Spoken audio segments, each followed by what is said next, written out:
सच सच बताओ, क्या तुमने कभी महसूस किया है कि तुम्हारा दिमाग अब तुम्हारा नहीं रहा? जैसे कोई अदृश्य हाथ तुम्हें हर मिनट खींच रहा हो, कभी इंस्टाग्राम की तरफ, कभी यूट्यूब की तरफ, कभी उन बेकार नोटिफिकेशंस की तरफ। तुम पढ़ना चाहते हो, काम करना चाहते हो, अपनी जिंदगी को फिर से पकड़ना चाहते हो, लेकिन मन मानो रेत बन चुका है, पकड़ते ही फिसल जाता है। और फिर तुम खुद से पूछते हो, मैं इतना थका हुआ क्यों हूं?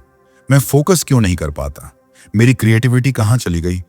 सच कहूं, तुम्हारी गलती बस इतनी है कि तुमने ध्यान को हल्के में ले लिया। तुम्हें लगा तुम्हारा ध्यान तुम्हारा है, लेकिन यह दुनिया तुम्हारा ध्यान खरीद रही है और तुम अनजाने में उसे बेचते जा रहे हो। आज की सबसे बड़ी लड़ाई सरहदों पर नहीं, बल्कि तुम्हारे ब्रेन स्पेस में हो रही है। और हर बार जब तुम डिस्ट्रैक्शन के सामने हारते हो, तुम्हारा दिमाग थोड़ा और कमजोर हो जाता है। लेकिन सौभाग्य से इस धरती पर एक इंसान आया था जिसने मन की इस मशीन को काबू करने का अंतिम तरीका खोज लिया था। वो सिर्फ साधु नहीं थे, वो चेतना के वैज्ञानिक थे, स्वामी विवेकानंद।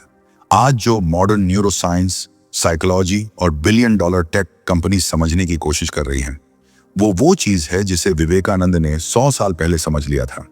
और अगर तुम चाहो तो तुम भी समझ सकते हो। लोग कहते हैं कि विवेकानंद एक नजर में किताब पढ़ लेते थे। ये कोई चमत्कार नहीं था, ये मन की ऊर्जा का फिजिक्स था। विवेकानंद कहते थे कि जब मन की सारी शक्तियां एक बिंदु पर ठहर जाती हैं, तब ज्ञान धारा की तरह भीतर उतर जाता है। आज तुम वही कोशिश करते हो, डीप वर्क करना चाहते हो, लेकिन 10 मिनट में ही तुम्हारा मन बेचैन हो उठता है। तुम्हारी एनर्जी बिखरी हुई है। तुम एक टूटे हुए लेंस की तरह हो, जिसकी रोशनी 1000 दिशाओं में फैलकर कमजोर हो चुकी है। लेकिन जब यही रोशनी एक दिशा में केंद्रित होती है, तो वही रोशनी आग बन जाती है। विवेकानंद इसी ऊर्जा के मास्टर थे। वो कहते थे कि असली शक्ति बाहर से नहीं आती, असली शक्ति आती है ऊर्जा को बचाने से। और ऊर्जा सिर्फ शरीर की नहीं, मन की भी। सोचो तुम दिन भर में कितनी ऊर्जा व्यर्थ करते हो, गुस्से में, कंपैरिजन में, स्क्रोलिंग में, गिल्ट में, ओवरथिंकिंग में। तुम्हारा दिमाग छोटा नहीं है, वह ड्रेन्ड है, वह चला नहीं गया, वह थका हुआ है। आज न्यूरोसाइंटिस्ट उन योगियों के दिमाग को स्कैन करते हैं जो गहरी साधना करते हैं। वो कहते हैं कि इनका दिमाग सामान्य इंसान जैसा नहीं है। इनके अंदर गामा वेव का तूफान चल रहा होता है, वो अवस्था जिसमें सुपर लर्निंग होती है, सुपर क्लैरिटी होती है। लेकिन भारत इसे सदियों से एक शब्द में समझाता रहा, ओजस। वही ओजस जो व्यक्ति को चुंबकीय बनाता है, शांत बनाता है, प्रभावशाली बनाता है। वही ओजस जो मन को तेजस में बदल देता है, दिमाग की आग। वही आग जिसने विवेकानंद को विवेकानंद बनाया। आज की दुनिया डिस्ट्रैक्शंस की दुनिया है, और डिस्ट्रैक्शन सिर्फ समय नहीं खाता, वह जीवन खाता है। तुम्हें लगता है तुम एंटरटेनमेंट कर रहे हो, लेकिन असल में तुम एनर्जी लीक कर रहे हो। हर स्क्रॉल के साथ थोड़ा प्राण, हर कंपैरिजन के साथ थोड़ा आत्मविश्वास, हर गिल्ट के साथ थोड़ा फोकस, सब धीरे धीरे खत्म होता जाता है। और इस बर्बादी की वजह से तुम्हारा मन आज एक पागल बंदर जैसा हो चुका है।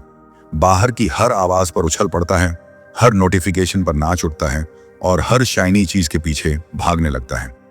विवेकानंद कहते थे, मन एक बंदर है, लेकिन आज का मन इंटॉक्सिकेटेड बंदर है, जिसे नशा इंटरनेट का है और इसे हर वाइब्रेशन एक नई बेचैनी दे जाती है। लेकिन मन को बदलना असंभव नहीं है। विवेकानंद ने कहा था कि सबसे पहले मन को बाहर की आवाजों से खींचो। जब तुम कुछ समय के लिए खुद को स्क्रीन से, दुनिया से, अनावश्यक आवाजों से दूर करते हो, तुम्हारा मन पहली बार ब्रीदिंग शुरू करता है। सोचो, कितने सालों से तुम्हारा मन नॉनस्टॉप भाग रहा है, उसे एक पल भी ठहरने का मौका नहीं मिला। जब वो रुकता है, सच्ची शक्ति वहीं जन्म लेती है। क्योंकि जब मन शांत होता है, तभी मन तेज होता है। जब ऊर्जा बिखरना बंद होती है, तभी फोकस पैदा होता है। और जब फोकस पैदा होता है, तुम साधारण नहीं रहते, तुम खुद का एक उच्च संस्करण बन जाते हो। विवेकानंद कहते थे, एक विचार लो और उसे अपना जीवन बना लो। आज के युग में जिसे people single tasking, deep life, essentialism कहते हैं, वो सब इसी एक वाक्य का विस्तार है। जब तुम्हारी सारी शक्ति, सारी चेतना एक दिशा में जाती है, तुम्हारा दिमाग साधारण नहीं रहता। तुम अपने लक्ष्य को भेदते नहीं, तुम उसे भस्म कर देते हो। लेकिन तुम्हारी जिंदगी का सबसे बड़ा दुश्मन एक ही चीज है, डर। असफलता का डर, कंपैरिजन का डर, जजमेंट का डर। और यह डर तुम्हारे मन की सारी ऊर्जा को नष्ट कर देता है। विवेकानंद कहते थे, शक्ति ही जीवन है, कमजोरी ही मृत्यु है।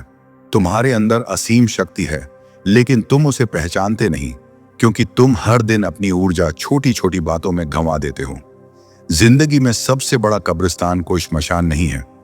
असली कब्रिस्तान तुम्हारी अनरियलाइज्ड क्षमता है। वो सपने जो कभी पूरे नहीं हुए, वो किताबें जो कभी लिखी नहीं गई, वो इन्वेंशंस जो कभी शुरू ही नहीं हुए, और कारण सिर्फ एक, ध्यान की मृत्यु। अगर तुम नहीं बदलोगे तो तुम्हारे सपने भी उसी जगह दफन हो जाएंगे। लेकिन अगर तुम बदलना चाहते हो, सिर्फ एक निर्णय काफी है। एक निर्णय कि आज से मैं अपनी ऊर्जा बचाऊंगा, आज से मैं अपने मन को खुद दिशा दूंगा, आज से मैं अपने जीवन का रिमोट अपने हाथ में रखूंगा। अगर तुम तैयार हो तो कमेंट में लिखो, आई चूज फोकस। यही तुम्हारा पहला संकल्प है, यही तुम्हारी नई शुरुआत है।